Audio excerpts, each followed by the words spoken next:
Really appreciate you joining us in the trenches with Dave Lapham, brought to you by First Star Logistics, and we are in the studios that First Star Logistics provides for us as well, and they are awesome. They're second to none. You can see, well decorated. We have pictures, we have helmets, we have uniform jerseys, we have everything in the studio, and we have a very, very special guest. The only Hall of Famer from the Cincinnati Bengals from a player standpoint. Paul Brown is in the Hall of Fame, obviously. This guy, in my opinion, the greatest offensive lineman to ever play the game. That is none other than the legendary Anthony Muñoz, number 78 in your program, number 1 in your heart. What's up, my man? How you doing, buddy? Thanks for having me. Hey, I know this is your podcast. You're going to interview me, but I gotta start out by just saying how excited I am to congratulate you and to welcome you into the Bengals Ring of Honor. I tell you what, it's going to be a great day against the Jets when you and Leap and Lamar come in. But man, I tell you, well deserved. I was excited when I got word that you were going to be coming in, and I just want to say congratulations. I am looking forward to that day just to celebrate with you. And I tell you what, it's pretty cool. So congratulations. Well deserved. Thanks, Ant. I really appreciate that coming from somebody like you that played the game at such a high level. I mean, honestly, you're the best player I ever saw.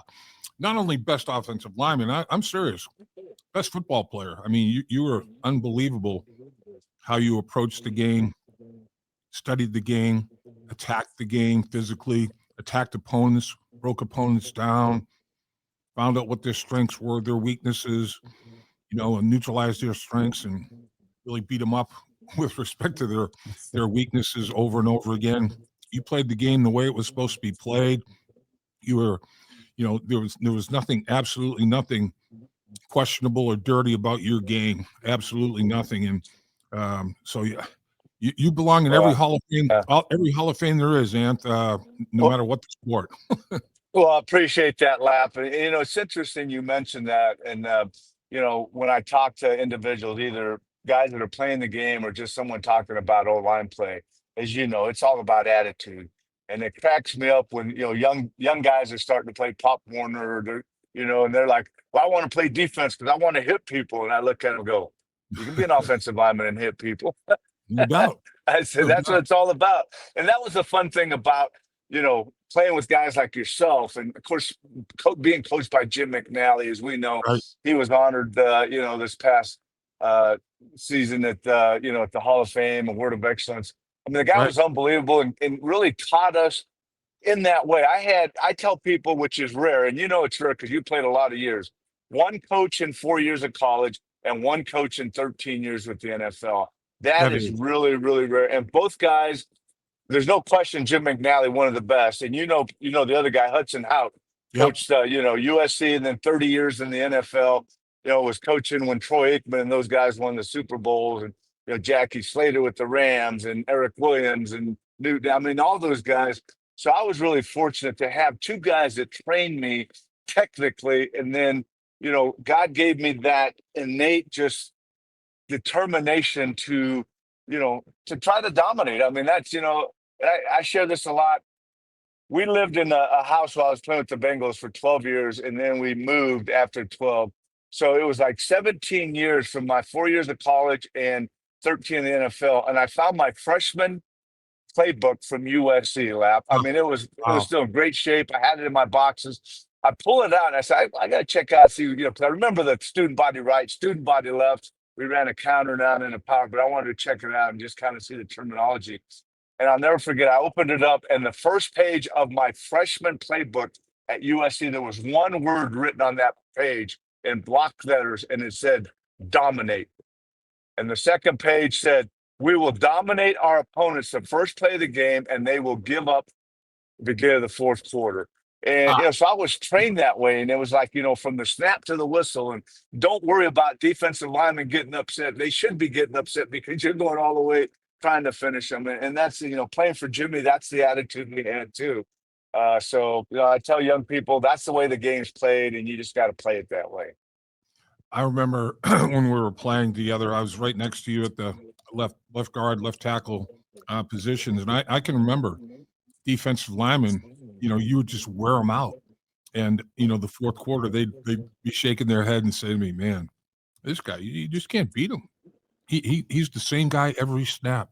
He never changes. I mean, his demeanor, his approach, his attitude, his toughness, his physicality. It's there every single snap. And that's young players. Hopefully, some young players will be watching this and learn from it, because that is the way to play the game. That's the way to play the game right. It's interesting when you have, and we know as an offensive lineman, you depend on four other guys, and you give a great analogy about an offensive line being like a fist. You got to have Yeah. all guys just make a tight fist. If you have a loose finger, your punch isn't going to be that strong. It's when you have those four fingers and the thumb over the fingers that you punch. And you use a great analogy, all five of us. So I got to look at the guys, yourself, my first 4 years, Blair Bush early on, then Kozersky, Montoya, Walter, Moonpie, Bruce Reimers at left guard. I mean, I was really blessed, man. I had you my first four, and I think I had Vern for like 8 or 9 years after that at guard. So to be able to have that stability and that continuity there, you talk about dominate guys, but our run game called a lot for double teams, and when you got a guy like Dave Lapham double teaming with you, and coming off to the second level, it's pretty nice. So I give kudos to all the guys I played with, and we still have some great relationships with all the guys. The guys in town, you, Max, Kozersky, Walter. Yeah. Blados when we can get them out of Monroe. But no, it's pretty cool. I mean, it's and that was a great thing about it, man. We had five guys throughout my career that we got it done, and I was thankful to be able to be part of that group. Well, you hit on something, relationships, and you form these tremendous bonds. I mean, you're so close with your teammates. You form bonds that you're going to have the rest of your life. I mean, they're unbreakable. You go through so much together.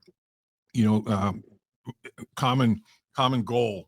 You go beat that opponent, whoever that opponent is, whether it be the team or an individual from that team is the opponent that you have to take care of and neutralize. So you make bonds that last the rest of your life, don't you, Anthony? You really do, and I feel kind of spoiled, and I'm sure other positions have some great friendships and bonds that last. But I think the offensive line is very, very unique I because, agree. as I talked about earlier, you got to work together as a unit. I mean, everything's coordinated and executed together. And I mentioned the guys there in town with yourself and Max and Kaz and Joe and just Aunt Vern. We don't see a lot, but still very close to him. And Moonpie, Mike Wilson, who I saw several years ago when I was doing a camp down in Georgia, and even though I hadn't seen him a while, it was like we just kind of played a game and had a day off, and then I saw him. So it really is unique, and it's great bonds. And I'm just talking now about the NFL, and I share this also because of the uniqueness of offensive linemen. So next year will be my 50th year that I was a freshman at USC. Wow. I have 5 couples. When Didi and I head back west, we've been back there twice in the last month. We've seen at least 4 of the 5 and talked to them. There's 5 couples. All 5 guys were freshman offensive linemen together at USC. Awesome. 4 of us were married in college, 1 couple shortly after college, and we still get together. I mean, we had some years there when I was playing that, we didn't see each other, but after retiring, we go back there and see them. But that's the uniqueness of offensive line, man. We just kind of, we respect each other. And like you said, we've gone through it together, the good and the bad. We come back after a game and we're smiling because we won. And right. we come back after a loss and we sneak into the facility real quick. But no, it's just, there's been, and I have some buddies out in California, they run a foundation. And I think the tagline on their business card is what it's all about. It has their name, their position, but their tagline is, it's all about relationships. And that's the first thing I talk about people say, what do you miss after retire? I said, miss the locker room with the guys. We're fortunate. We still have the connection, but, being with all the guys all the time, that's what you miss. And, so that it's the relationships you establish that will last a lifetime. You talk about relationships and bonds, and you mentioned the word foundation. You are synonymous with a foundation here in Cincinnati that's second to none. I mean, the Anthony Muñoz Foundation is everybody in the area, everybody locally, everybody regionally, everybody statewide. Everybody knows about the Anthony Muñoz Foundation, all the great work that you've done. Tell us about your foundation. Tell us why you started it. Tell us what you do. So first of all, let me just hit on what we just talked about. I mean, it has my name on it, the Anthony Muñoz Foundation, but that's Right. where it ends. I mean, it's all about team. We have four great staff members that just get it done. We've had college interns from the beginning that have internships with us. I have 17 great board members, and then we have a database of about 150, volunteers, not to mention all my corporate partners for the foundation. So I've assembled a great team, and I tell people I used to be on a team with about 50 guys. Now I'm on a big team, the Greater Cincinnati team, which makes it so fulfilling. I mean, it is, because as well as I do, this Cincinnati is such an engaging and giving city, and it's been fun. We're going on our 25th year, but we have 8 programs, and we run all 8 programs. Like I said, we only have 4 full-time staff, but we utilize interns and volunteers. And I love to talk about it as leadership, character, and education. We work with young people from kindergarten through seniors in high school with all our programs, 8 programs. We have a mentoring program. We have overnight camps where we take young men away. We teach them a little football, but it's mainly character, team building, and we have the spiritual component at those 2 camps. We do chapel. And then we have 2 types of scholarships. We have one in the fall where one in the spring where we give 18 scholarships, $2,000 to $5,000 scholarships. And then we give a $20,000 scholarship at our dinner, which you've been so kind to help MC our dinner just about every year. And then we have coming up this next Wednesday, our youth leadership seminar. I believe we're over 80 high schools at Mason Crossroads. We'll bring in motivational leadership speakers. We'll address the students. We'll have breakout sessions where we have individuals, key stakeholders that lead the young people through discussions, and a lot of times discussing things they might not talk about, but they open up. And then at the end of the day, we have a community service challenge for those students, and they put together community service projects. We kind of track them, and I like to usually give them, pick a couple winners and give them some money. But yeah, we have 8 programs. We run them all. I'd say there's probably 2,500, 3,000 students a year. And if we don't have one of those programs funded by a partner, we won't run it, because every kid that's involved does not pay a penny. And I want it that way. And I think in the 24 years so far, we had one program that our corporate partner was not able to fund it. So we held it. We didn't do it for 1 year. Then the following year, I found a corporate partner. And since then, it's been continuing to roll. So so it's you can go to MuñozFoundation.org and find out and look at all the different programs we do, all the kids we work with, and it's a blast. But we have a lot of partners, and you're familiar with it. Like I said, you've co-MC'd our dinner, so you see the number of people that really believe in what we're doing and help us out. Yeah, they definitely believe in what you're doing, and one of the biggest reasons is that they respect and trust you. I mean, Anthony Muñoz, one of the most famous public figures in all of the land. It really is a fact, and I love to see the expressions on the kids' faces when they receive those scholarships, and the parents' reactions. I mean, you're changing lives, and you're changing lives for the much better, for the good. What's that feel like? That has to warm your heart, doesn't it? It's fun. Oh, it's great, because we, a lot of them reconnect, and we tell them don't be strangers. I've had a chance to have some come back, as to speak, to do videos. I've been on the road and had, had dinner with one of our scholarship recipients in New York. And here's the story. One of my college buddies I was talking about, one of the linemen that I go back to LA and visit with, his daughter lives in Arizona. And she was, they just shared the story again when we were out there. We saw the whole family, and she was having surgery. And for some reason, they got to talking about her dad and playing at USC. And, we have friends in Cincinnati. And the guy says, Cincinnati? And, well, long story bearable, her anesthesiologist was one of our scholarship winners. How about that? How about that being a small world? No doubt. But, so, you've been there and watched the kids. I'm going to share something with you, Lap. It really humbled me, and I've known about it long enough, so I've stopped kind of shedding some tears. But the 5 scholarships we gave this last June at our dinner. Well, 5 years ago, for the 20th anniversary, one of my former board members said, Anthony, we got to do 20 scholarships for 20 years. And I'm like, yeah. And we were playing golf after 2 holes. I said, oh, I got to go raise that. So if you remember, I think that year we gave 16, which we had enough to give 20, but we're not just going to give them out. Right. Well, I'm playing with that same former board member about 2 months ago golf, and he says, hey, got an idea. And I'm thinking, oh no, what? He goes, next year, 25 years, 25 scholarships. Wow. And I go, right away, I said, oh yeah. Then I'm thinking, I get my cart and I said, that's $500,000. That's $500,000. And I'm like, okay, the challenge is on. 2 days after our dinner, Lap, when we gave out the 5, we had a commitment for 20. For 10,000, for 200,000 for 10 scholarships. Wow.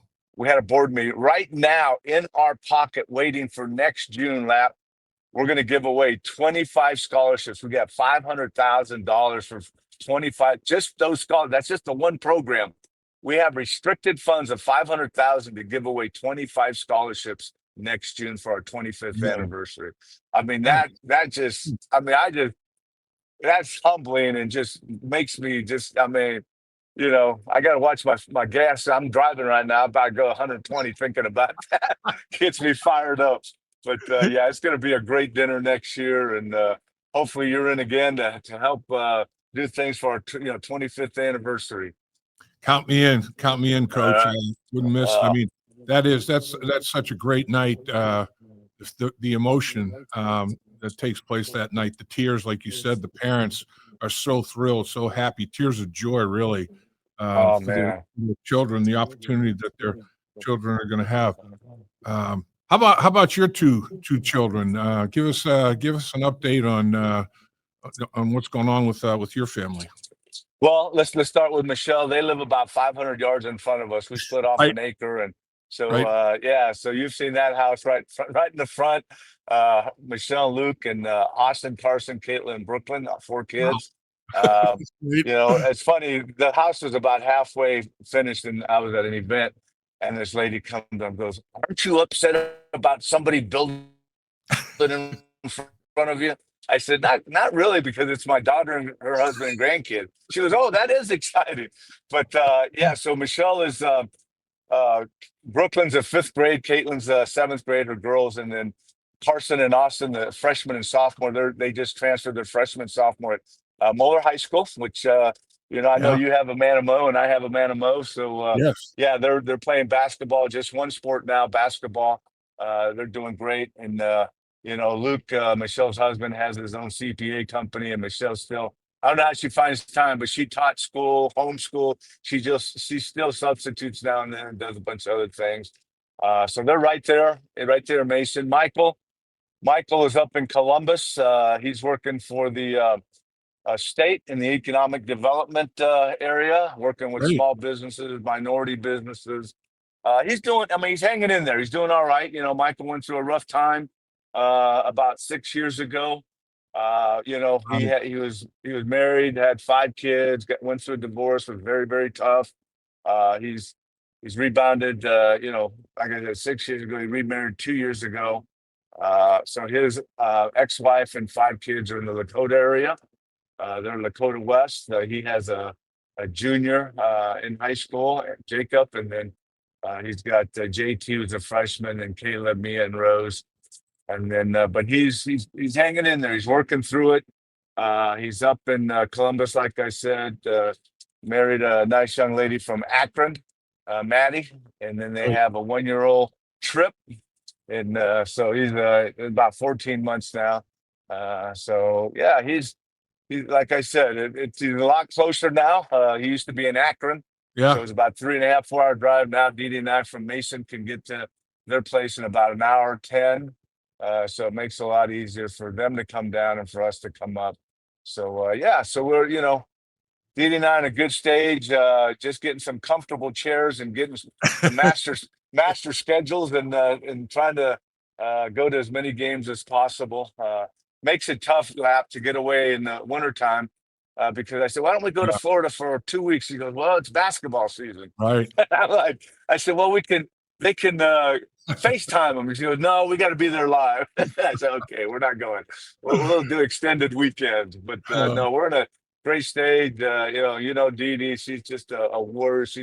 She's the best thing that happened to me. We just celebrated 47 years of marriage, and That's awesome. I mean, she's all in. She's a great supporter, an encourager, and I couldn't do what I do without her encouragement and love. And once in a while, she'll, I wish it would be more, but she'll have some input. She's very talented, and but she's always loved being in the background.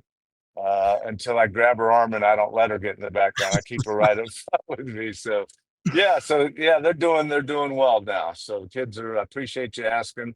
And I know you got a couple great kids. Like I said, I know you have Manamo and then Sarah. So I Right. know you and Lynn are very proud of them. No question about it. And you and Dee Dee, Michelle was a great basketball player at Mason High School. I mean, great. She was one of the best in the state. Now she's got a couple of sons that you made mention of that are playing at Moeller. Gene pool is a strong thing, man. Genetics is a strong thing. Long time ago, Michael and I, because Michael is the number one lineman coming out of high school. Yeah. Michael and I conceded that Michelle is the best athlete. We unless we got her in the paint and banged, that Michael did a lot.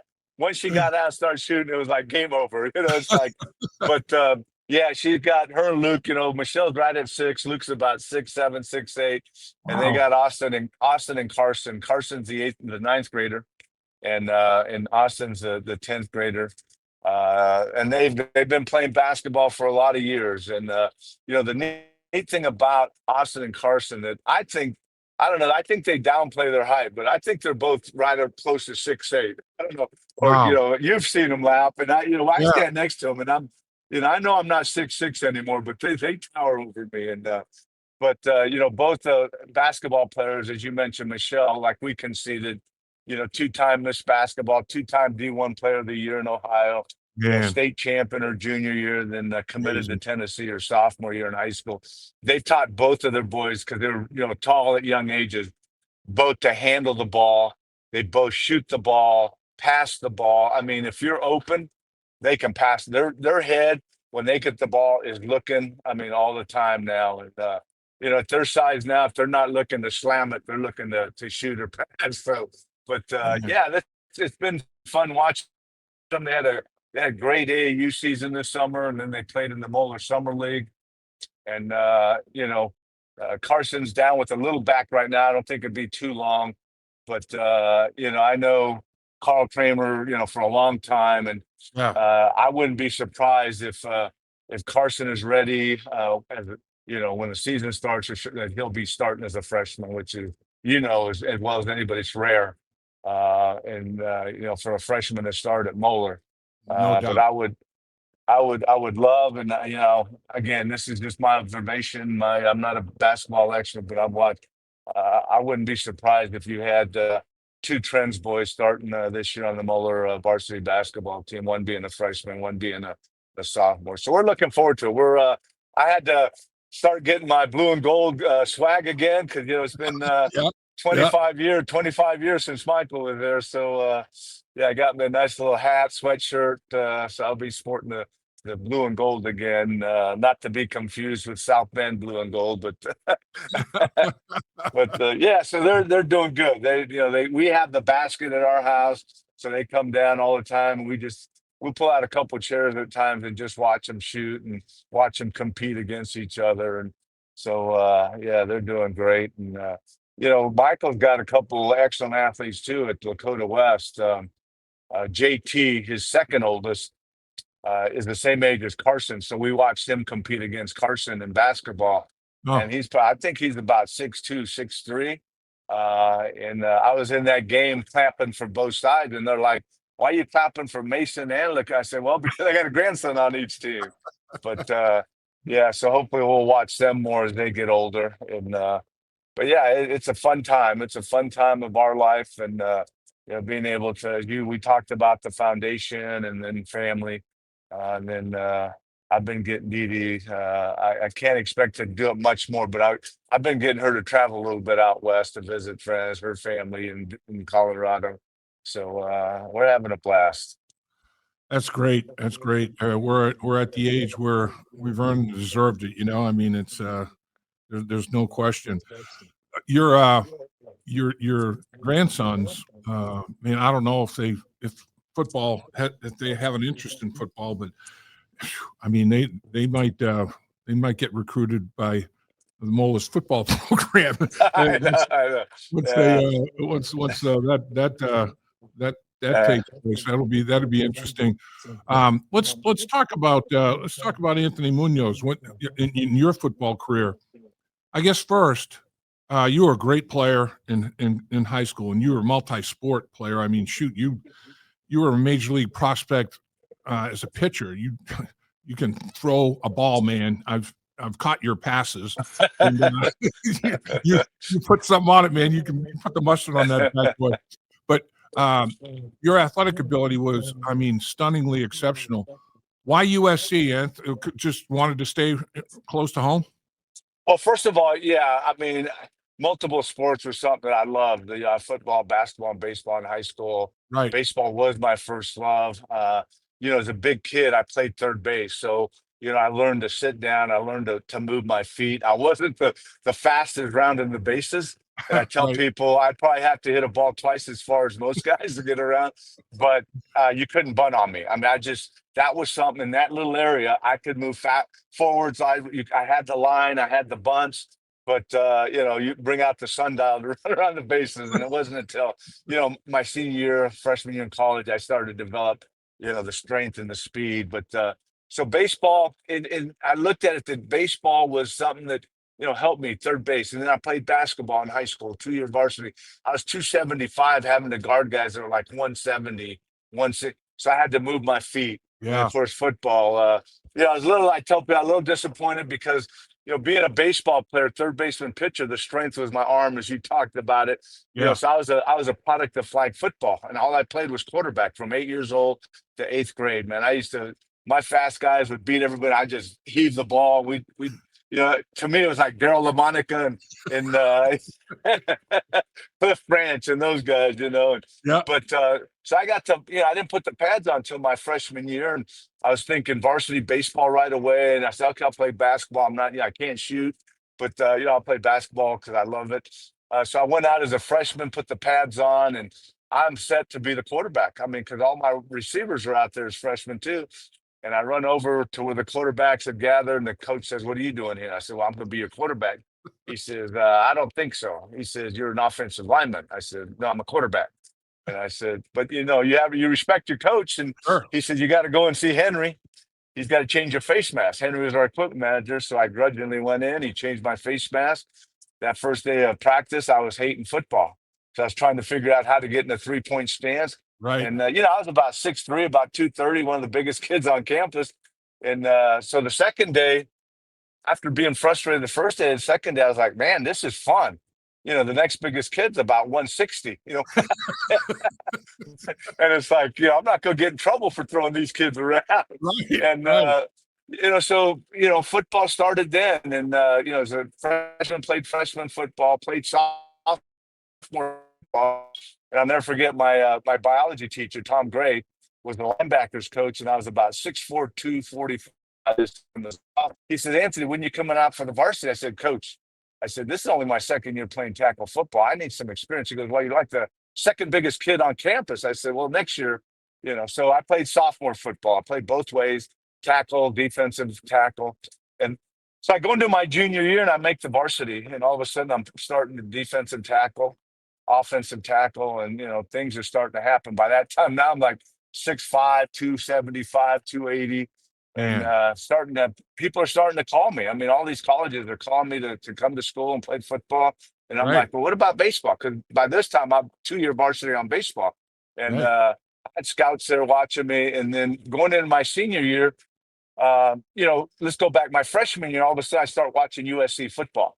I mean, I'm talking Anthony Davis, Traveler of the White Horse, John McKay. I mean, I'm hooked, man. I'm like a Trojan fan. And so my dream was if I ever, and I never thought I'd get the opportunity, so if I ever get a chance to go to USC, man, it's done deal. Once I get offered, it's a done deal. So my senior year, all these schools are calling me. By this time, I'm playing offensive tackle, but on defense, I'm playing everywhere, man. I'm playing down on the nose, up on the nose, DT, DE, outside backer, whatever, the situation called, which was fun for me because I was moving all over the place. Yeah, And by then I knew USC was it, man, because a lot of people, their recruiting pitch was you can play baseball here in addition to football, but USC had a track record of letting guys do that. And when that was the case, I mean, I was signed, sealed, and delivered. I mean, I went to UCLA on a visit mainly because my buddies were there and going on a trip. But I was a done deal to USC. So I was, probably as a freshman, sophomore, I was hooked, Dave. And of course, I wanted to stay close to home, which is like 45 minutes from home. So yeah, that's why I went to USC. No regrets. I still love the place. I mean, it's a great university. We've been struggling a little bit football wise, and we're on a text thread. We got like Ronnie Lott, Marcus Allen, all these guys are Carson Palmer, and we get on during the game, man. We're like analyzing and complaining, and they should be doing this because we still all love the university. We want the best for it. So that's why I chose USC. And when I was there, because of injury, football is limited, but I did get a chance to play 1 year baseball as they promised me. I could have played more if I hadn't been hurt. And the fun thing for me was that spring we won the World Series, got a national championship in baseball, and then that fall I started 8 games on the USC football team before I got hurt, and we won the national championship. So yeah, I'm Yeah, all about multiple sports. I know it's tougher now, but that it helped me out tremendously. man, that's phenomenal. So, Bengal fans would be upset if we did not talk about this year's edition of the Cincinnati Bengals with the great Anthony Muñoz. I mean, you cover the team. You do the preseason games on television. Do a phenomenal job of it. Well, thank you. What has impressed you most, Anth, about this edition, this year's Cincinnati Bengals? Well, I guess they go 2-0 and 2 hard-fought games to get those Yep. wins early on. Then they lose the 4 games. The thing that has impressed me is the resiliency of coming back and beating Pittsburgh on Thursday night Yeah. with the quarterback that they just signed. I heard Tomlin wasn't really excited about Cleveland trading Flacco to the Bengals in the division, Right. but the Right. way they fought, I mean, and people say, and I hear it all the time, and I'm sure, well, guys, they turned it in, man. They're waiting for no guys don't turn it in, man. They still bust their butts, and the fact that they, continue to fight with a new quarterback and they lost their guy in Burrow. Because I was really, really optimistic before the season. And things after those first 2 wins kind of turned. But I think they still have a chance to, with Flacco. I mean, the guy can still throw the ball. I mean, it's Yeah, amazing you how well can. he throws the ball. So I guess the thing that has impressed me is just the fight and the continuing to fight and not give in to the adversity they were, because we all face adversity. How are you going to get off the ground? And they, to me, after losing those 4 games, they got off the mat, man. They came back and gave it everything in that win. So hopefully that will continue. It's interesting you say that, Anth. Dan Horde and I, we had Ted Karras on our Bengals game plan show on yesterday, in fact, and that's what he said. He said, we felt as a football team, we were close. We were were in a lot of games. We just couldn't finish. And we then we lose our quarterback, and he just didn't really lose him. He just didn't play as well as expected, and so they make a move at the quarterback position to trade. You talk about that Tomlin was pulling his hair out by the roots, but that is amazing to make an in-division trade like that improves the other team so dramatically. And man, the guys are all in on Flacco. Ted said it's unbelievable. Flacco came in and just made a huge impact in the locker room, on the practice field, on the game field, in the community. He's just awesome. he's married, settled in, 5 kids, great dad. So he's all about trying to help the Cincinnati Bengals salvage the season and maybe even better than that, make the playoffs and make a little bit of a run. And the offensive line's instrumental in that happening. What do you think about the offensive line the Bengals have put together? I look at it and I think, man, they got some talent there. There's been some inconsistencies, but I think last game when they had to get rolling, they got rolling. So they can do it. I mean, they should have the confidence and belief that they can do it. I know the interior, the guards have been a little not as stable as the center and the tackles, but I think they have the guys to put it together and make a little run. So there's no lack of size, that's for sure. And then, so I think Mims is a young guy. Hey, we were all there as young guys. You learn and you get through some adversity. And Ted, I think, is that stabilizing force in the middle. But I think consistency is probably my word. That there has to be more consistency in that offensive line. I think that's a great word. I think you hit it right on the head, as should be expected. The level of football that you played for such a long time, that is the inconsistency. It has to be frustrating. It has to be frustrating to everybody, the players, the coaches, everybody involved. But they do have some guys with some physical attributes, some physical talent. I mean, some size, some length, some strength. At the tackle position, you mentioned Mims. I mean, big old horse, man, young buck, but boy, is he athletic too. He reminds me a little bit of, and I'm not going to say, he's not. Nobody's Anthony Muñoz. There'll never be another Anthony Muñoz. The mold has been broken, man. You were one of one. But he is a very athletic kid, big, long, strong. He's got good feet, quick feet, lateral movement. And then Orlando Brown, the KG veteran at the other tackle position, same thing. Another guy. Both these guys like 6'7" plus. 305 pounds plus. Do you think the tackle position is in a good spot with Cincinnati? You know what? I think so. I mean, you got the veteran, you got the young guy, you got the physical ability. Again, I just consistency is it. And now I'm going to keep coming to that word because as an offensive line, you got to stay consistent. You can't, you can't have the big blowups in a crucial situation. Right. But I think so. I think they do have, some the tackle positions covered there. And, you talk about Mims. I mean, I love how for being such a big man, the flexibility he has being able to get out there on a wide rusher and get back. But it's funny you mentioned the size. I was in camp. I was actually standing between Orlando and Mims talking to him, and then they had to leave. And Dan Horde walks over. And I say, Dan, when I grow up, I want to be like those two guys. It's like I went, holy smokes, man! That's a couple big individuals there. But they are horses. So, what do you think about the Cincinnati Bengals defensive football team? Let's go to the other side of the ball for a little bit, Anthony. Do you feel like the Bengals have enough players, enough talent? Do they have what it takes to make a playoff run on that side of the ball?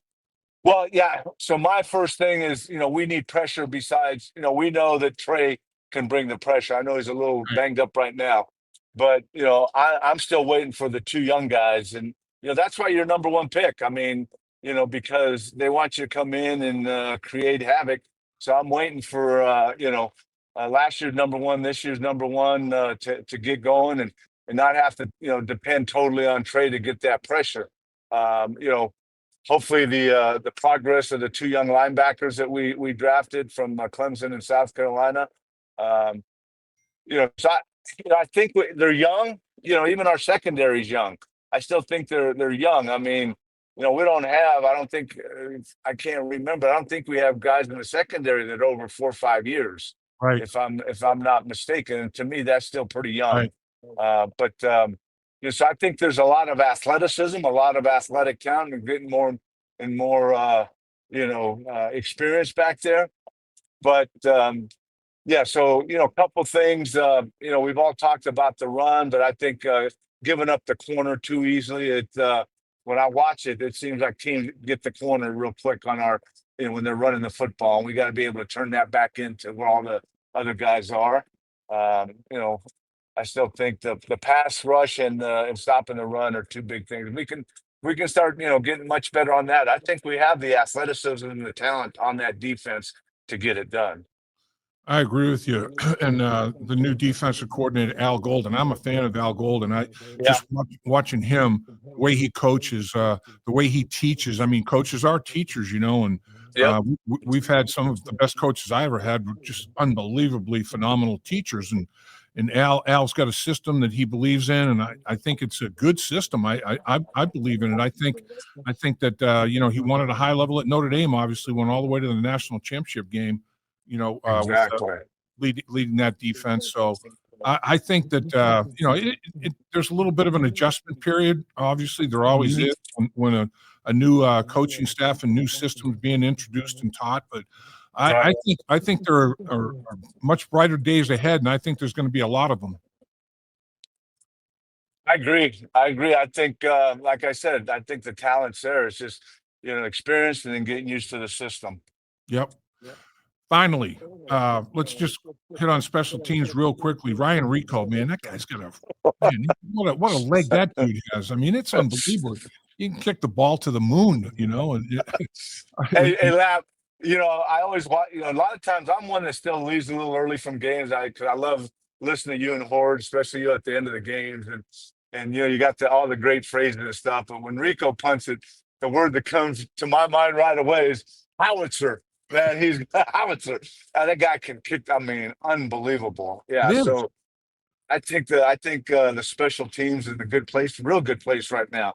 I think McPherson. I don't know what happened last year, but I think he's doing well. And man, we need to punt the ball and back teams up. We got the guy that can do that. So and not only the distance, but the hang time. I mean, it's crazy. It is. It's psycho, and it's sick. It really is.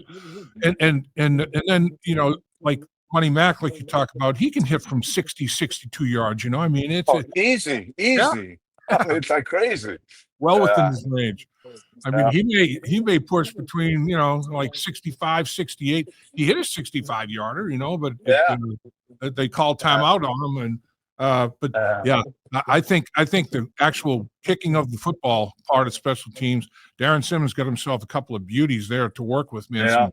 Some extreme primo talent, and I really think Darren Simmons. Darren Simmons is as good a coach as there is in the National Football League. I think he's just a hell of a coach. Like we're talking about. Darren Simmons is a teacher, man.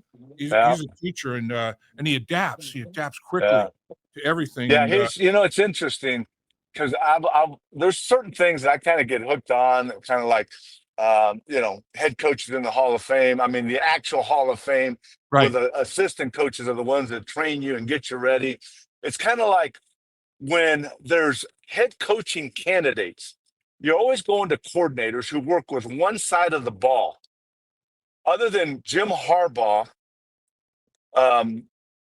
where is the special teams coach that works with every position, on a football team? Darren Simmons, like you said, to me, is one of the greatest special teams coaches and teachers, and he works with every position. I mean, he works with linemen, running backs, linebackers. I mean, so he is dealing with the entire personnel of a team, and you rarely see those guys that are up for head coaching jobs.